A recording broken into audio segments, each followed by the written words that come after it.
All right, Shalom. First and foremost, giving all praise, glory, and honor that's due to Yahweh, Bahashem, Yahweh Shai, Bahashem, Rahak, Wadash, and double honors to the elders and apostles at Great Millstone who do well. Peace and blessings to the hopeful elect, and Shalom to the brothers out there preaching on the highways and byways in truth and sincerity. Shalom, Barakathum. And this is going to be a quick look at an article here. All right. If you can see the headline, this is about 4 in 10 U.S. adults believe humanity is living in the end times. All right. And that's very spiritual because we know that that number is probably much, much higher. And there will be certain people that will say that they don't believe in the Bible. They don't believe in God even. But we know that everybody can feel the decadence and how far this place has gone down. Everyone knows that the times we're in are limited, that they're numbered, and people are on edge. All right. And it's about to get real spooky. The Lord is getting ready to clean things up, man. And there's going to be unbelievable sights. At the same time, you're going to see unbelievable miracles. You're going to see unbelievable horrors as well, too, man. All right. Hella things are getting ready to start going on in the planet Earth. And if you're not ready for it, you're going to get caught up in it and be destroyed, man. I didn't even have this precept queued up, but I'll get it real quick. Let me go to Joel, the 2nd chapter. All right. Scroll down. All right. Joel 2:28, it says, "And it shall come to pass afterward that I will pour out my spirit upon all flesh. All right. And your sons and daughters shall prophesy. Your old men shall dream dreams. Your young men shall see visions." So that time, we're basically in that time now. All right. And we're gonna see more of it, man. You're gonna see you got testimonies of heathen, all right, saying that the Lord is black, or that the angels are so-called black. All right. And pretty soon those testimonies are not just gonna be dismissed as some quack or fringe conspiracy theories, as they like to categorize us. But it's gonna be completely evident, irrefutable. And in that day, everybody's heart's gonna melt, man. People are gonna bug out. Watch how the spirit of this place switches up, man. All right. It says, "And also upon the servants and upon the handmaids in those days will I pour out my spirit, and I will show wonders in the heavens and in the earth, blood and fire and pillars of smoke," man. All right. So the fact that this is prophesied, people who call themselves Christians are probably aware of this, but everybody can feel it, man. All right. It says, "The sun shall be turned into darkness and the moon into blood before the great and terrible day of the Lord Yahweh come." All right. Now let me go. Brother did a video on this this blood moon. All right. Looks like another one's coming on October 28th, which that's a Esau's high holy day around Halloween. So you have this one here,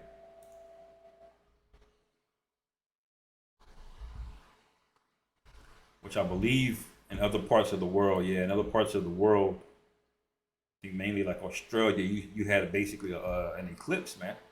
All right. And what do these eclipses mean, man? They're a sign of judgment. All right. It says, and in that, and it shall come to pass that whosoever shall call on the name of the Lord Yahweh shall be delivered. For in Mount Zion and in Jerusalem shall be deliverance, as the Lord Yahweh hath said, and the remnant whom the Lord Yahweh shall call. All right. So if you're not of the elect, you're fucked. All right. And there's no easy way to say it. So I'll just keep it straight to the point, man. All right. You're out of here. Okay.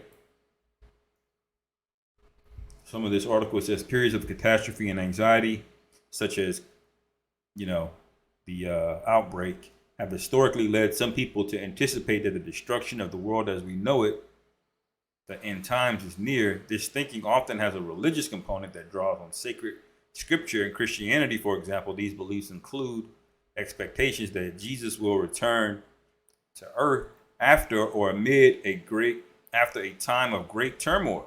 All right. And the more people see the turmoil. They see people rioting in France. They see wars over in Ukraine. All right. Wars over in Yemen, Somalia. All right. Food crisis is over here in Venezuela on the west side. All right. The more edge they get on, man, because they see it all coming to a head, man. All right.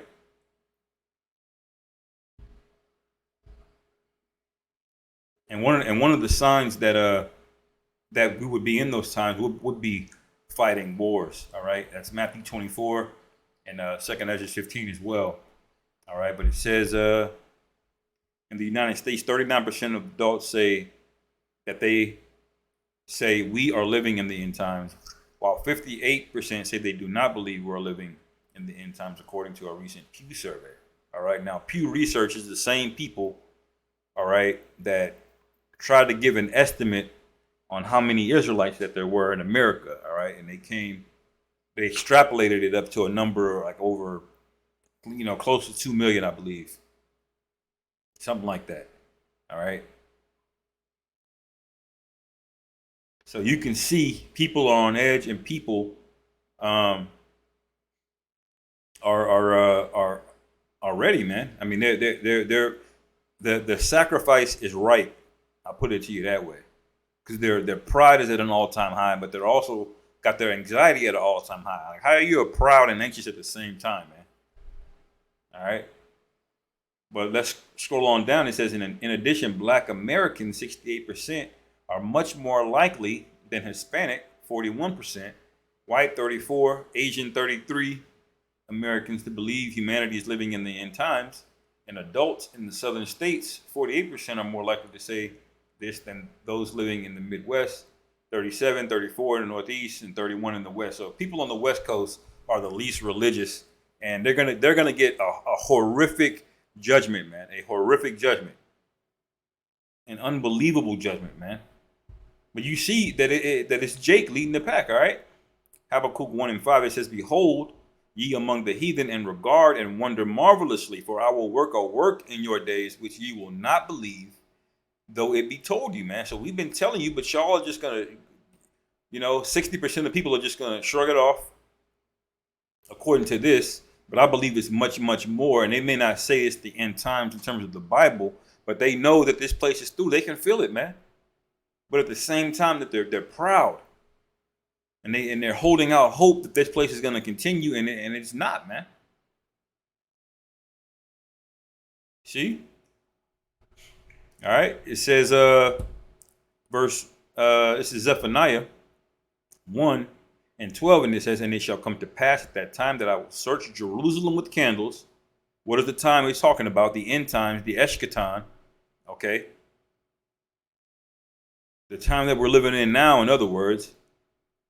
All right, that I will search Jerusalem with candles and punish the men that are settled on their lees, that say in their heart, the Lord Yahweh will not do good, neither will he do evil. So these niggas that historically black or whatever, forgot where it was.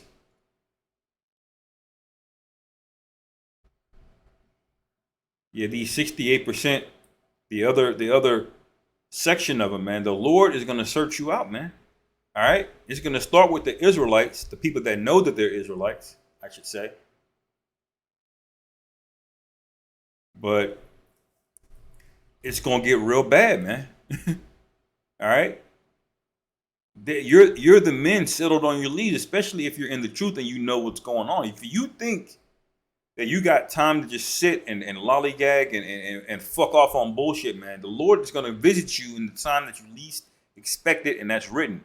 All right? It says that say in their heart, the Lord Yahweh will not do good, neither will he do evil. That's the spirit that they're in. Therefore, their good shall become a booty, and their houses a desolation. They shall also build houses. All right? Niggas like LeBron James, Jonathan Majors, all of the people that you regard as leaders, all right, they're building up things in this society, but the Lord is gonna fuck these people up, man. He don't care what your status is in this society. Matter of fact, the higher status you are in this society, the more likely the Lord is to judge your ass, man. All right. It says, but not inhabit them. It says they shall also build houses, but not inhabit them. And they shall plant vineyards, but not drink the wine thereof. All right. What does that mean? It means you're going to make investments and you're not going to reap. Why? Because the day of the Lord, man. All right. It says that the great day of the Lord Yahweh is near. It is near, and it hasteth greatly.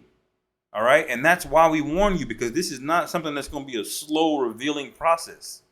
It's going to come suddenly. That's why men are out there on the highways and byways to warn you. Okay. Because once the day of the Lord arrives, that's it. That's a wrap. There ain't nothing nobody can do. Okay. It's already written. You're fucked. All right. It says, even the voice of the day of the Lord. All right. And who is the voice of the day of the Lord? That's the men of the Lord. All right. That are preaching. All right.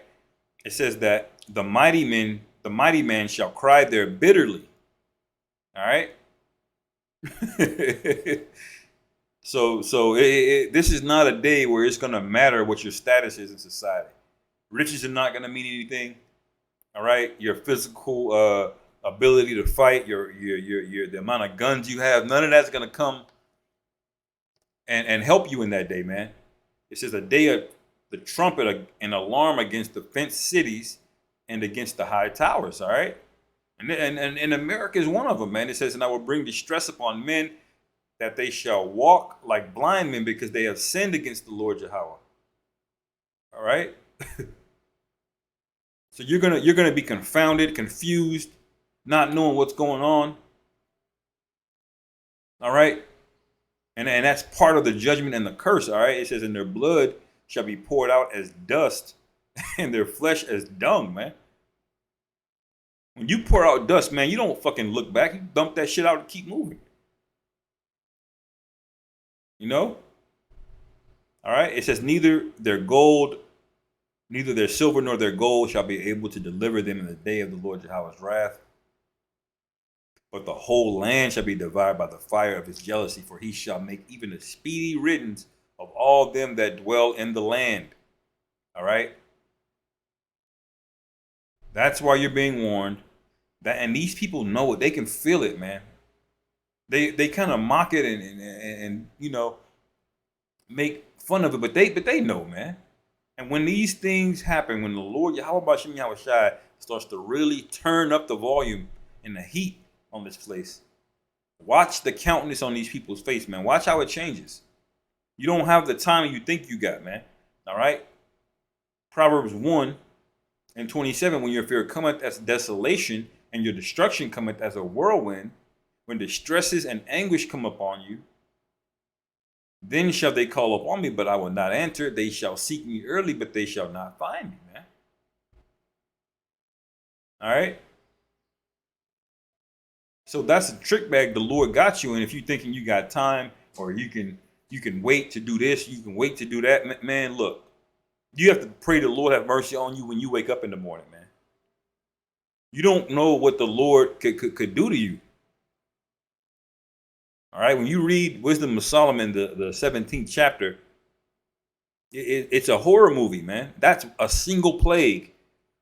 All right. And that plague is coming back to America, man. But America, the Lord hates America more than he hated ancient Egypt, man.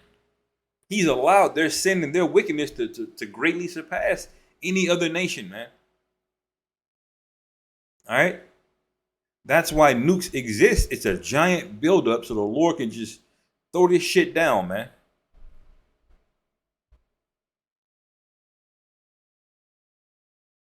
All right. Anything else in this article?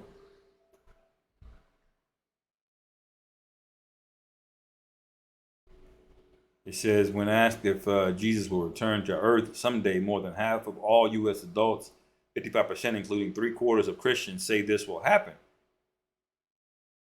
Well, if it's gonna happen, why aren't they getting right? See how they know, but they don't do shit? All right.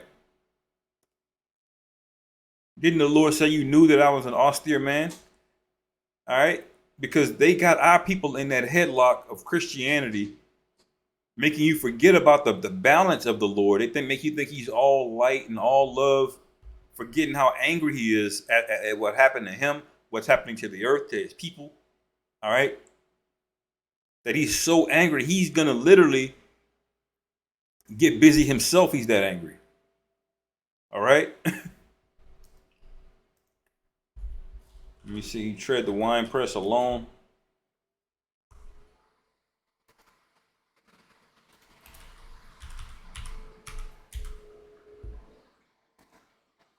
Isaiah 63:3, I have trodden the winepress alone, and of the people there was none with me, for I will tread them in mine anger and trample them in my fury. Does that sound like something these people should be happy about, man?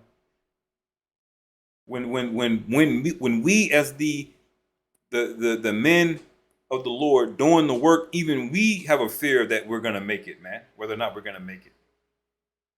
We have faith, we have hope. But ultimately, we're kept humble by the fact that we don't know, man. So what does that mean for you? That's why the scriptures say, woe unto you that desire the day of the Lord. I believe that's in Amos, the 5th chapter, if I'm not mistaken.